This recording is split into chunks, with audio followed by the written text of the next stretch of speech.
Bismillahirrahmanirrahim. Assalamualaikum warahmatullahi wabarakatuh. Wahai anak-anakku, murid-muridku yang senantiasa dirahmati oleh Allah Subhanahu wa Ta'ala, marilah kita lanjutkan pelajaran kita ngaji belajar urip. Kali ini kita membahas Lailatul Qadar. Al-Quran surat Qadar ayat 3 dan 4. Lailatul Qadri khairum min alfi syahr.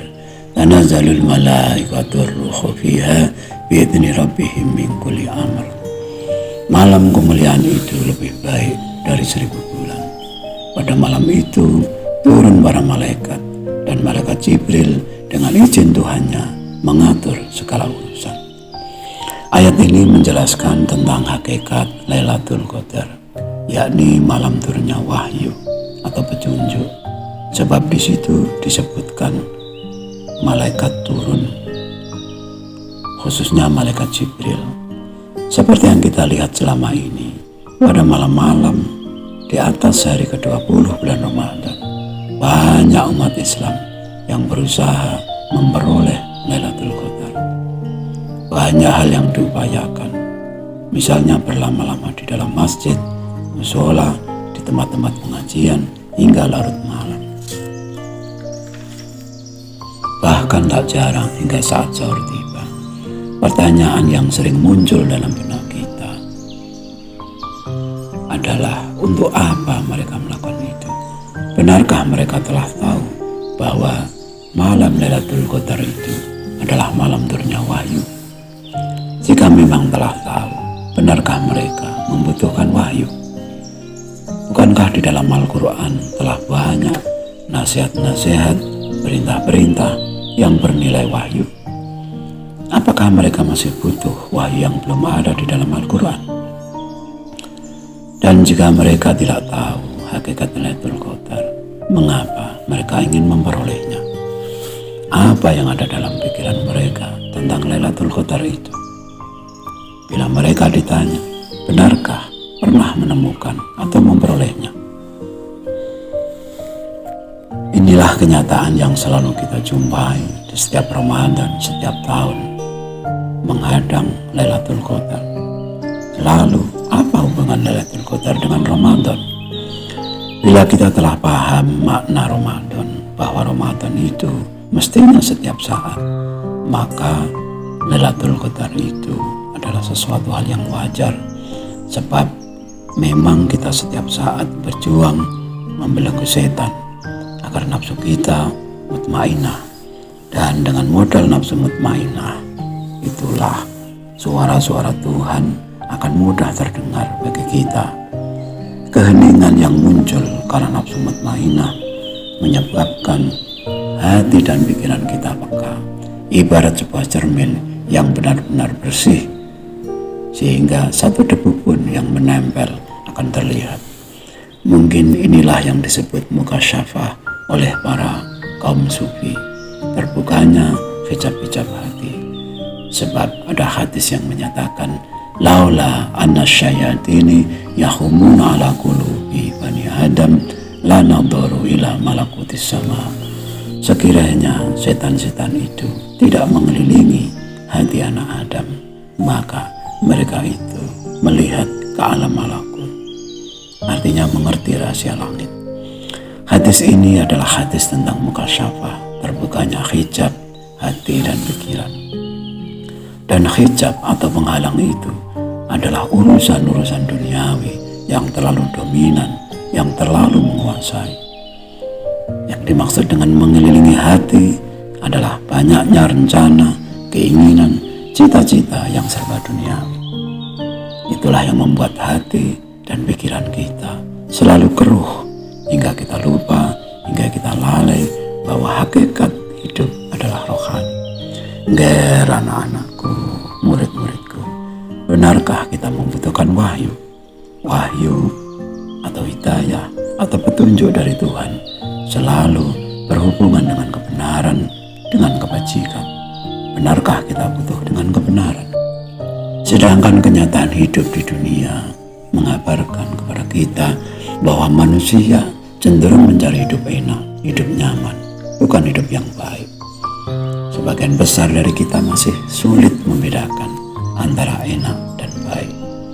Yang baik adalah yang memberi, dan yang enak adalah yang diberi. Dan nyatanya, berapa banyakkah orang yang suka memberi, dan berapa banyakkah orang yang suka meminta? Bukankah setiap berdoa kita selalu meminta? Dan pernahkah kita meminta di dalam doa kita agar kita mudah memberi? Bukankah sebaik-baik manusia adalah yang memberi manfaat pada yang lain? Sekali lagi, benarkah kita butuh kebenaran? Benarkah butuh kebaikan? Sebenarnya kisah para rasul yang selalu ditolak, dimusuhi oleh para umatnya telah jelas bahwa berita tentang kebenaran, tentang kebajikan, tentang ketaatan kepada Tuhan tidaklah menarik bagi sebagian besar umat manusia, sehingga harus diberi iming-iming surga, pahala, baru manusia mulai tertarik. Nger anak-anakku, murid-muridku, kita kembali pada Lailatul Qadar. Bila Lailatul Qadar yang artinya adalah malam kemuliaan, karena di malam itu turun para malaikat yang diutus oleh Allah SWT menyampaikan wahyu atau petunjuk, yang dengan wahyu tersebut selesailah semua urusan, semua masalah. Adalah bukti nyata bahwa tanpa wahyu, tanpa petunjuk, tidak mungkin kita akan menemukan kemuliaan hidup. Sebab pasti nafsu atau setanlah yang menjadi pembimbing kita, menjadi imam kita, dan hati kita makmum kepadanya. Contohnya begitu jelas, sebaik apapun kita, sepandai apapun kita, bila kita adalah orang miskin, sulit rasanya mereka yang kaya mau menghargai kita, apalagi memuliakan kita. Bahkan sesama muslim yang kaya raya cenderung lebih dipuja daripada muslim yang miskin. Padahal bagi Allah jelas bahwa inna akramakum indallahi atqakum, yang paling mulia di antara kamu di hadapan Allah Ta'ala adalah yang paling bertakwa. Mulia di hadapan Tuhan bukan berarti mulia di hadapan manusia, sebab manusia itu cenderung duniawi, pandangannya serba fisik, serba jasmani. Maka tidak mengherankan bila Allah SWT sendiri menyatakan bahwa sebagian besar umat manusia tidak akan beriman. Walakinna aktsaran nasi la yu'minun. Bila sudah demikian, benarkah kita butuh Lailatul Qadar? Kita harus jujur mengakui bahwa Lailatul Qadar yang ada pada pikiran hampir semua orang adalah khayalan, karena kalimat khairum min alfi syahr, lebih baik daripada 1000 bulan. Dan pasti baik itu diartikan dengan enak. Kita lupa bahwa baik itu adalah perbuatan. Itu artinya jika memperoleh kebaikan yang melebihi 1000 bulan adalah selalu melakukan kebaikan seumur hidup kita. Sebab 1000 bulan itu lebih dari 80 tahun. Sedangkan banyak manusia yang meninggal bahkan di usia antara 60 sampai 70 tahun. Dan jangan lupa bahwa baik itu tidak enak. Orang yang memberi selalu rugi, baik secara materi maupun secara tenaga. Lalu jika sudah demikian, apakah kita tidak perlu memperoleh atau mengharapkan Lailatul Qadar? Jawabannya tentu berpulang pada pribadi masing-masing. Bukankah agama itu urusannya dengan kepercayaan, dengan keyakinan? Bagi mereka yang yakin bahwa mengharap Lailatul Qadar adalah hal yang harus, bagaimana mungkin orang lain bisa melarang? Bahkan jika kita ditanya, benarkah kita butuh agama? Kalau iya, untuk apa? Benarkah agama yang kita anut selama ini telah membuat kita bahagia, telah membuat kita damai, sebagaimana impian-impian kita tentang surga? Ataukah kita memang harus menunggu kelak, nanti setelah hari kiamat kita akan masuk surga selama-lamanya? Benarkah demikian? Agama itu untuk orang yang masih hidup, ataukah untuk orang yang telah mati? Mengapa semua hasilnya harus menunggu setelah kita mati, harus menunggu setelah kiamat nanti? Benarkah kiamat itu nanti, kelak, atau suatu saat? Sekali lagi, agama adalah masalah keyakinan, masalah kepercayaan.